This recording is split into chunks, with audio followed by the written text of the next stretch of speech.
ആകാശവാണി.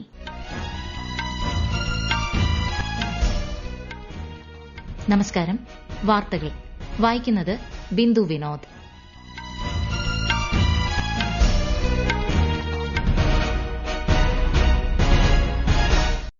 പ്രധാന വാർത്തകൾ.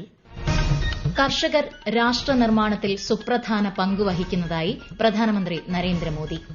കോമൺവെൽത്ത് രാജ്യങ്ങളിലെ സ്പീക്കർമാരുടെയും പ്രിസൈഡിംഗ് ഓഫീസർമാരുടെയും 28ാമത് സമ്മേളനം പ്രധാനമന്ത്രി നരേന്ദ്രമോദി നാളെ ന്യൂഡൽഹിയിൽ ഉദ്ഘാടനം ചെയ്യും. സായുധ സേനയിലെ വിമുക്ത ഭടന്മാർ ഭാവി തലമുറയ്ക്ക് പ്രചോദനമാണെന്ന് രാജ്യരക്ഷാമന്ത്രി രാജ്നാഥ് സിംഗ്. ആരാവല്ലി പർവ്വതനിരകളുടെ പരിസ്ഥിതി സംരക്ഷണം ഉറപ്പാക്കാൻ സർക്കാർ പ്രതിജ്ഞാബദ്ധമെന്ന് കേന്ദ്രമന്ത്രി ഭൂപേന്ദർ യാദവ്. മകരജ്യോതി ദർശന പുണ്യത്തിൽ അയ്യപ്പ ഭക്തർ. ശരണമുഖരിതമായി ശബരിമല സന്നിധാനം. ഇന്ത്യയ്ക്കെതിരായ രണ്ടാം ഏകദിന ക്രിക്കറ്റ് മത്സരത്തിൽ ന്യൂസിലൻഡിന് 285 റൺസ് വിജയലക്ഷ്യം. വാർത്തകൾ വിശദമായി. രാഷ്ട്രപതി ദ്രൌപദി മുർമുവിന്റെ 2 ദിവസത്തെ പഞ്ചാബ് സന്ദർശനത്തിന് നാളെ തുടക്കമാകും. അമൃത്സറിലെ ഗുരുനാനാക്ക് ദേവ് സർവകലാശാലയുടെ 50ാമത് സുവർണ ജൂബിലി ബിരുദദാന സമ്മേളനത്തിൽ രാഷ്ട്രപതി മുഖ്യാതിഥിയാകും. മറ്റന്നാൾ ജലന്ധറിലെ doctor B R. Ambedkar national institute of ടെക്നോളജിയുടെ 21ാമത് ബിരുദദാന സമ്മേളനത്തിൽ പങ്കെടുക്കുന്ന ശ്രീമതി മുർമു 1452 വിദ്യാർത്ഥികൾക്ക് ബിരുദങ്ങൾ സമ്മാനിക്കും. ഹൈമാസ്റ്റ് ദേശീയ പതാകയുടെ ഉദ്ഘാടനവും രാഷ്ട്രപതി നിർവഹിക്കും. കൂടാതെ സൈബർ സുരക്ഷ, 5G ആൻഡ് ബിയോണ്ട് എന്നീ മേഖലകളിലെ 2 മികവിന്റെ കേന്ദ്രങ്ങളും ശ്രീമതി മുർമു നാടിന് സമർപ്പിക്കും. കർഷകർ രാഷ്ട്ര നിർമ്മാണത്തിൽ സുപ്രധാന പങ്ക് വഹിക്കുന്നതായി പ്രധാനമന്ത്രി നരേന്ദ്രമോദി. ന്യൂഡൽഹിയിൽ കേന്ദ്ര സഹമന്ത്രി എൽ മുരുകന്റെ വസതിയിൽ സംഘടിപ്പിച്ച പൊങ്കൽ ആഘോഷങ്ങളിൽ പങ്കെടുക്കുകയായിരുന്നു അദ്ദേഹം. കർഷകർക്ക് രാജ്യത്തിന്റെ സ്വയം പര്യാപ്തതയിൽ നിർണായക പങ്കാണുള്ളതെന്നും കർഷകരെ ശാക്തീകരിക്കുന്നതിൽ കേന്ദ്ര സർക്കാർ പ്രതിജ്ഞാബദ്ധമാണെന്നും പ്രധാനമന്ത്രി പറഞ്ഞു. हमारे किसान राष्ट्र निर्माण के मजबूत साथी है. उनके प्रयासों से आत्मनिर्भर भारत अभियान को बहुत मजबूती मिल रही है. केंद्र सरकार भी किसानों को सशक्त बनाने के लिए प्रतिबद्ध होकर लगातार काम कर रही है. സായുധ സേനയിലെ വിമുക്ത ഭടന്മാർ ധീരതയുടെ പ്രതീകവും ഭാവി തലമുറയ്ക്ക് പ്രചോദനത്തിന്റെ ഉറവിടവുമാണെന്ന് രാജ്യരക്ഷാമന്ത്രി രാജ്നാഥ് സിംഗ്. ന്യൂഡൽഹിയിൽ സായുധ സേന വെറ്ററൻസ് ദിനാഘോഷത്തെ അഭിസംബോധന ചെയ്യുകയായിരുന്നു രാജ്യരക്ഷാമന്ത്രി. വിമുക്ത ഭടന്മാർ രാഷ്ട്ര നിർമ്മാണത്തിന്റെ എല്ലാ മേഖലകളിലും സംഭാവനകൾ നൽകുന്നുണ്ടെന്നും സമൂഹത്തിന് വഴികാട്ടികളാണെന്നും രാജ്യരക്ഷാമന്ത്രി പറഞ്ഞു. അടിയന്തര സാഹചര്യങ്ങളിൽ ഭരണകൂടവുമായി തോളോട് തോൾ ചേർന്ന് പ്രവർത്തിക്കാനും അദ്ദേഹം ആഹ്വാനം ചെയ്തു. അഴിമതി നിരോധന നിയമത്തിലെ സെക്ഷൻ 17A-യുടെ ഭരണഘടനാ സാധുതയിൽ സുപ്രീംകോടതിയിൽ ഭിന്നവിധി. പൊതുപ്രവർത്തകർക്കെതിരായ അഴിമതി അന്വേഷണങ്ങൾക്ക് മുൻകൂർ അനുമതി നിർബന്ധമാക്കുന്നതാണ് 2018 ജൂലൈയിൽ കൊണ്ടുവന്ന section 17A. Justice B V. Nagarathna, justice K V. Viswanathan എന്നിവരടങ്ങിയ ബെഞ്ചാണ് വ്യത്യസ്ത നിലപാടുകൾ സ്വീകരിച്ചത്. 2 ജഡ്ജിമാരും 2 തരം വിധി പുറപ്പെടുവിച്ച സാഹചര്യത്തിൽ കേസ് ഇനി ചീഫ് ജസ്റ്റിസ് സൂര്യകാന്തിന്റെ പരിഗണനയ്ക്ക് വരും. ചീഫ് ജസ്റ്റിസ് രൂപീകരിക്കുന്ന വിശാല ബെഞ്ചായിരിക്കും വിഷയത്തിൽ അന്തിമ വിധി പ്രസ്താവിക്കുക. കോമൺവെൽത്ത് രാജ്യങ്ങളിലെ സ്പീക്കർമാരുടെയും പ്രിസൈഡിംഗ് ഓഫീസർമാരുടെയും 28ാമത് സമ്മേളനത്തിന് ന്യൂഡൽഹിയിൽ തുടക്കമായി. സംവിധാൻ സദനിലെ സെൻട്രൽ ഹാളിൽ പ്രധാനമന്ത്രി നരേന്ദ്രമോദി നാളെ സമ്മേളനം ഔദ്യോഗികമായി ഉദ്ഘാടനം ചെയ്യും. വിശദാംശങ്ങളിലേക്ക്. ന്യൂഡൽഹിയിൽ നടക്കുന്ന സമ്മേളനത്തിൽ 60-ലധികം രാജ്യങ്ങളിൽ നിന്നുള്ള പ്രതിനിധികളാണ് പങ്കെടുക്കുന്നത്. പാർലമെന്ററി ജനാധിപത്യത്തെക്കുറിച്ചുള്ള വിശാലമായ അറിവുകൾ പങ്കുവയ്ക്കുകയാണ് പരിപാടിയുടെ ലക്ഷ്യം. നിയമനിർമ്മാണ സഭകളിലെ AI ഉപയോഗ സാധ്യത, പാർലമെന്റ് അംഗങ്ങളിൽ സമൂഹ മാധ്യമങ്ങളുടെ സ്വാധീനം തുടങ്ങിയ വിഷയങ്ങൾ സമ്മേളനം ചർച്ച ചെയ്യും. സമ്മേളനത്തിനിടെ ഇന്ന് Kenyan national assembly speaker Moses Masika വെദാംഗുലയുമായി ലോക്സഭാ സ്പീക്കർ ഓം ബിർല കൂടിക്കാഴ്ച നടത്തി. ഇന്ത്യയും കെനിയയും തമ്മിലുള്ള ചരിത്രപരമായ ബന്ധവും ഭാവിയിലെ സഹകരണ സാധ്യതകളും ഇരു നേതാക്കളും ചർച്ച ചെയ്തു. News desk Akashvani. വിദേശകാര്യ സെക്രട്ടറി വിക്രം മിശ്രി ഇന്ന് ന്യൂഡൽഹിയിൽ ചൈനീസ് കമ്മ്യൂണിസ്റ്റ് പാർട്ടി കേന്ദ്ര കമ്മിറ്റിയുടെ അന്താരാഷ്ട്ര വകുപ്പ് ഉപമന്ത്രി സൺ ഹയാനുമായി കൂടിക്കാഴ്ച നടത്തി. ഉഭയകക്ഷി ബന്ധം മെച്ചപ്പെട്ട രീതിയിൽ മുന്നോട്ട് കൊണ്ടുപോകുന്നത് സംബന്ധിച്ച് ഇരുവരും ചർച്ച ചെയ്തതായി വിദേശകാര്യ മന്ത്രാലയം പ്രസ്താവനയിൽ അറിയിച്ചു.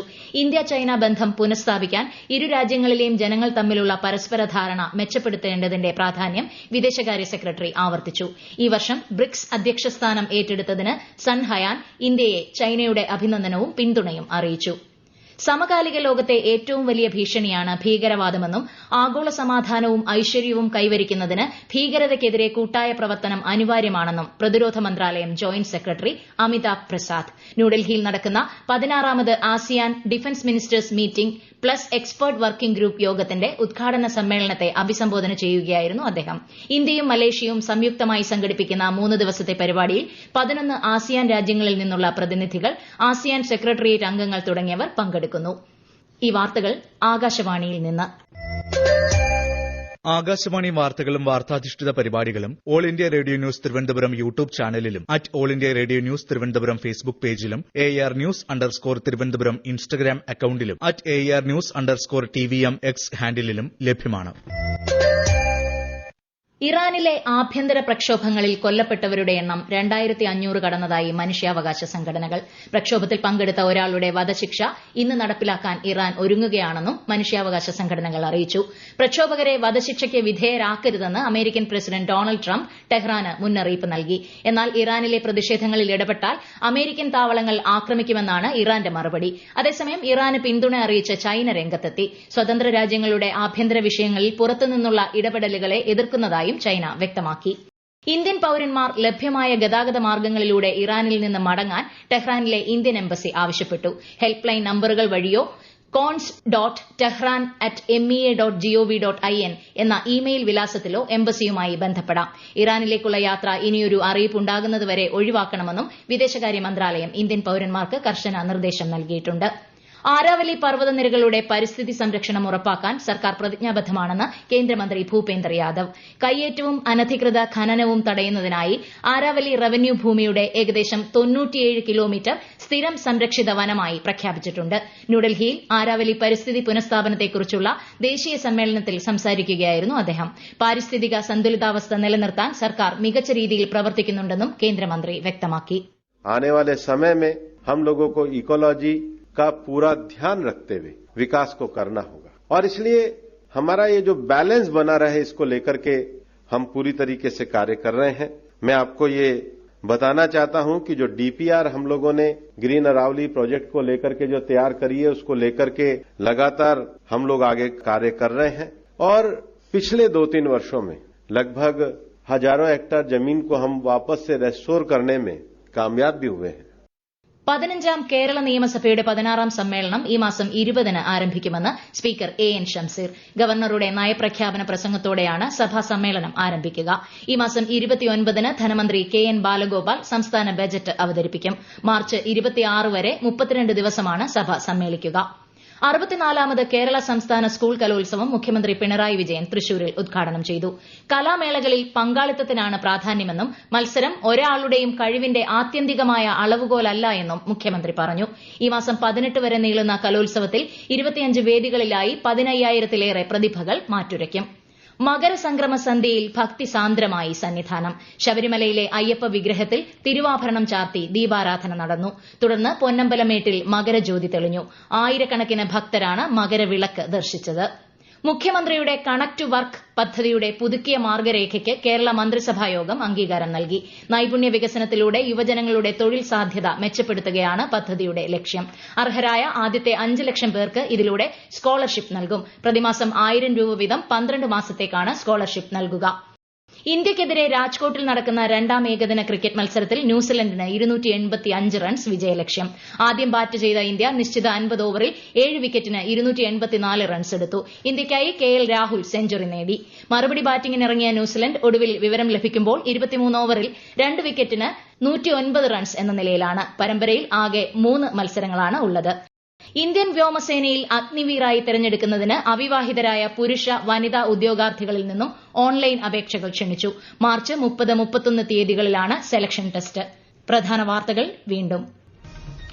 കർഷകർ രാഷ്ട്രനിർമ്മാണത്തിൽ സുപ്രധാന പങ്ക് വഹിക്കുന്നതായി പ്രധാനമന്ത്രി നരേന്ദ്രമോദി. കോമൺവെൽത്ത് രാജ്യങ്ങളിലെ സ്പീക്കർമാരുടെയും പ്രിസൈഡിംഗ് ഓഫീസർമാരുടെയും 28ാമത് സമ്മേളനം പ്രധാനമന്ത്രി നരേന്ദ്രമോദി നാളെ ന്യൂഡൽഹിയിൽ ഉദ്ഘാടനം ചെയ്യും. സായുധ സേനയിലെ വിമുക്ത ഭടന്മാർ ഭാവി തലമുറയ്ക്ക് പ്രചോദനമാണെന്ന് രാജ്യരക്ഷാമന്ത്രി രാജ്നാഥ് സിംഗ്. ആരാവലി പർവ്വതനിരകളുടെ പരിസ്ഥിതി സംരക്ഷണം ഉറപ്പാക്കാൻ സർക്കാർ പ്രതിജ്ഞാബദ്ധമെന്ന് കേന്ദ്രമന്ത്രി ഭൂപേന്ദർ യാദവ്. മകരജ്യോതി ദർശന പുണ്യത്തിൽ അയ്യപ്പ ഭക്തർ. ശരണമുഖരിതമായി ശബരിമല സന്നിധാനം. ഇന്ത്യയ്ക്കെതിരായ രണ്ടാം ഏകദിന ക്രിക്കറ്റ് മത്സരത്തിൽ ന്യൂസിലൻഡിന് 285 റൺസ് വിജയലക്ഷ്യം. വാർത്തകൾ കഴിഞ്ഞു. അടുത്ത വാർത്താ പ്രക്ഷേപണം രാത്രി 8:35-ന്.